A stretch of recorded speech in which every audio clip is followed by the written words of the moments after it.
મૈદરપુરા વિસ્તારમાં રહેતા વિપુલ દશરથજી મેવાડિયાએ કંપનીમાં 65 લાખ રૂપિયાના હીરાની ઉચાપત કરી હતી। તેને 5 ઓગસ્ટના રોજ કંપનીમાંથી હીરાનું એક પેકેટ તૈયાર કરવા માટે આપવામાં આવ્યું હતું, જેની કિંમત 65 લાખ થતી હતી।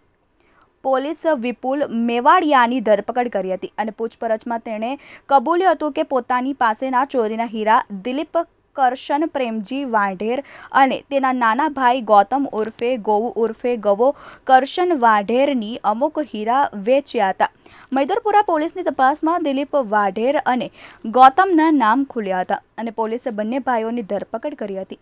પોલીસે દિલીપ અને ગૌતમના ઘરે સર્ચ કર્યા બાદ 50 જેટલા હીરા કબજે કર્યા હતા, જેના કારણે પરિવારના સભ્યો ગભરાયા હતા અને દિલીપ અને ગૌતમનો મોટો ભાઈ જયંતિ વાઢેરને પણ પોલીસે સ્ટેટમેન્ટ માટે પોલીસ સ્ટેશને બોલાવ્યો હતો, જેથી જયંતિ અને તેની પત્ની કવિતા 21 ઓગસ્ટના રોજ બપોરે મૈદરપુરા પોલીસ સ્ટેશન પહોંચ્યા હતા અને તેઓ અગાઉથી પોતાની સાથે ઝેર લઈને આવ્યા હતા। પોલીસ કશું પૂછે તે પહેલાં જ પોલીસ સ્ટેશન બહાર બંનેએ ઝેરી દવા ગટગટાવી લીધી હતી, જ્યાં 7 દિવસની સારવાર બાદ પ્રેમીલાબેન ભીખુભાઈ ગોહિલનું મોત નીપજ્યું।